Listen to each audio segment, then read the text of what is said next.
Good morning, good morning, good morning, good morning, good morning. Okay, I'm exhausted. Yesterday was long. The last 3 days have been long.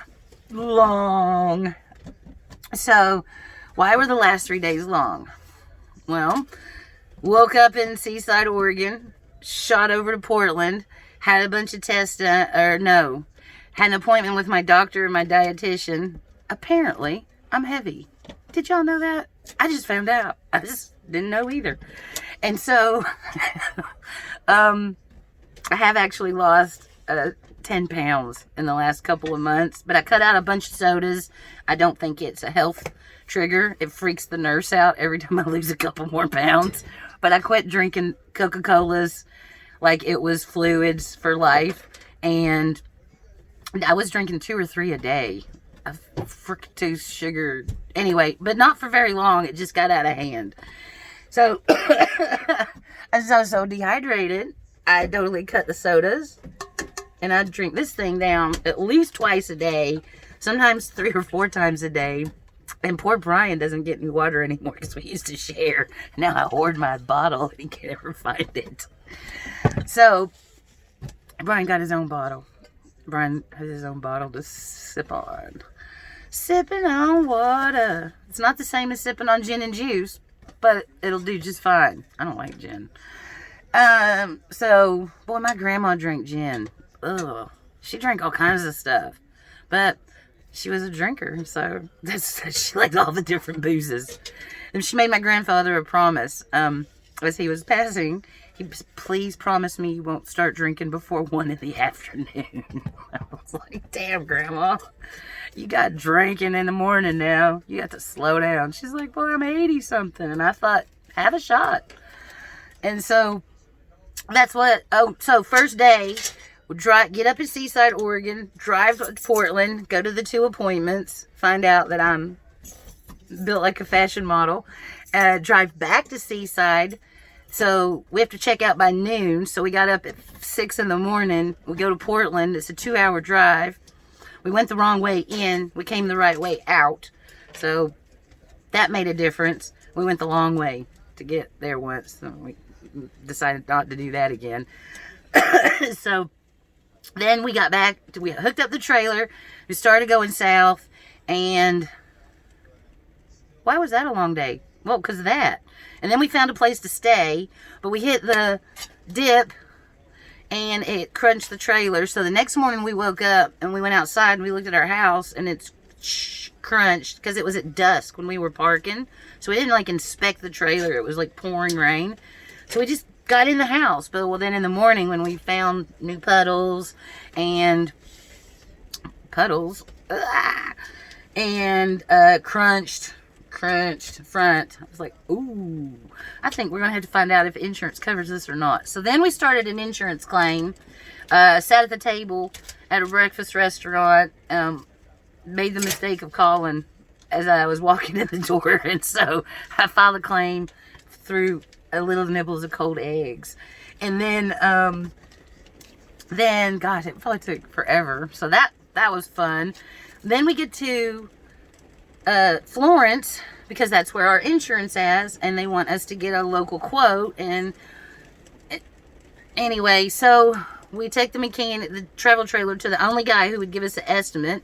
He's in Florence, where we just seem to be drawn back to. No matter what we do, we have to keep going to Florence.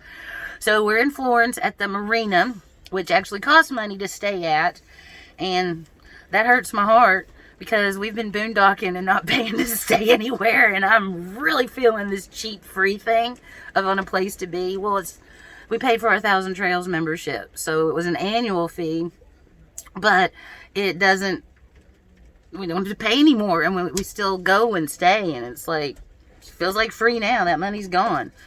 So we paid to stay somewhere last night, and I'm really glad that we did. It's super close to the adjuster, insurance, junkyard, all the things that we're going to need to do with this travel trailer. The mechanic, if it's getting fixed, the blah, blah, blah. And the caveat, the icing on the cake, is that we were able to park next to my most super favorite people ever from campgrounds. I have some other super favorite people, but as far as the people in my immediate life that I interact with, or that I have to love, Chris and Debbie. I got them and their little puppy Rosie parked next door, and that brings me lots of joy. So we're going to stay an extra night because we can't check back into Thousand Trails for a week. We've been out for 2 nights. We have to stay out 5 more nights. And I need to wrap up this insurance claim, and I need to file a whole bunch of new patient paperwork for the surgeon, for the surgery. The surgery. Surgery? You gonna cut me? You wanna take a knife and you wanna cut me? I would put you in a corner. No, I'm paying him to do it. So, surgery.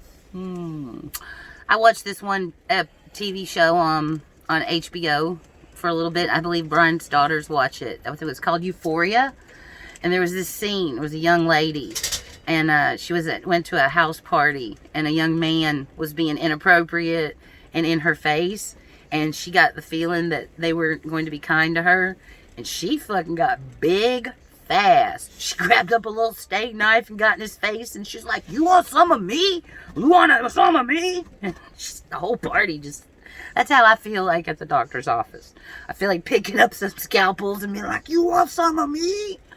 But I'm really grateful that they're doing their job. So that's not how I handle it. And so that was the next day. All day, talking to the insurance agent, got the pictures submitted, got the claim submitted, got a text message that said that you have been approved for a fast resolution, which I think the mechanic had already sent in he said the frame was bent. So I think they already knew that, and so now we are waiting in limbo, which she told me would be quick because we need the travel trailer or a travel trailer to stay in the parking lot at the hospital on the 15th. For the port surgery. So I am pressuring the insurance company, and I think I have a legitimate reason to do so. And I was going to do it anyway, but this is great. So luckily it's still raining a lot now that it leaks, so that's awesome. And what else? Ooh, Brian just started cooking breakfast. I do like that. And I guess we're going to stay one more night so that we can see our bestest friends and make a bunch of phone calls, insurance claim, and new paper, patient paperwork. Oh, so yesterday, somebody donates flowers to me for cannabis. I have a benefactor. I have a benefactor. And so it cost me gas money. But for the little bit of gas money that I spent, I got 100 times back in return. So it definitely balances out, way balances out. I could never afford the cannabis that I consume, and it literally maintains and keeps all of my symptoms at bay and keeps the demons at bay. So it serves a lot of purposes. And then, awesomely, in Europe, which they couldn't do the trials here, Brian was researching it, and the chemo pills that I take and the other pills that I take are actually more beneficial and more productive with cannabis. They haven't done that study here in America, but he did find that research, and it sounds like a good reason to me to stay with I wasn't going to quit anyway, but I like that's an added caveat. So, the icing on the cancer cake. And I gave the gentleman the little drying shack that I made, and I think he liked it. I don't know. So Debbie asked me what was that in the background behind me, and it's the gazebo. So I've been working on the gazebo. It's still in progress. So I'm shingling and mossing the sides, and apparently, Debbie said she couldn't tell how big it was based on pictures. So for referencing, here's a big lighter, which most people are familiar with. I know Mama Nancy is. She used to be a smoker. And so it's like, how tall is it? One, two, 3 big lighters tall. So you know here in America, we like to use odd things for measurements. So I am not a construction builder. I am not a house builder. Not by trade. I am a gardener. I'm a soil consultant. So those are the janky stairs. So if you're a fairy and you got to go up the stairs, bring somebody to hold your hand. Anyway, it's not done yet. It might get a little more inviting. But so this is framework and stuff to hold stuff in place, and more moss and more pine cone shingles. And it's got lighting. Ta-da! That's kind of cool. I don't know if you'll be able to tell. Oh, you can. I don't know what's going on with my connection. So anyway, it's going to light up. Well, it does light up. Not gonna, does. So, that's the gazebo. And we're in Florence. We're wrapping up our insurance claim. I'm doing a million things on emails, insurance, follow-up, new patient stuff. I found a piece of property on Facebook Marketplace, $269 a month on the Sprague River down in Klamath. Spring's coming, and if we could find an inexpensive piece of land, I'd like to use our Thousand Trails membership to stay at in between going to our property.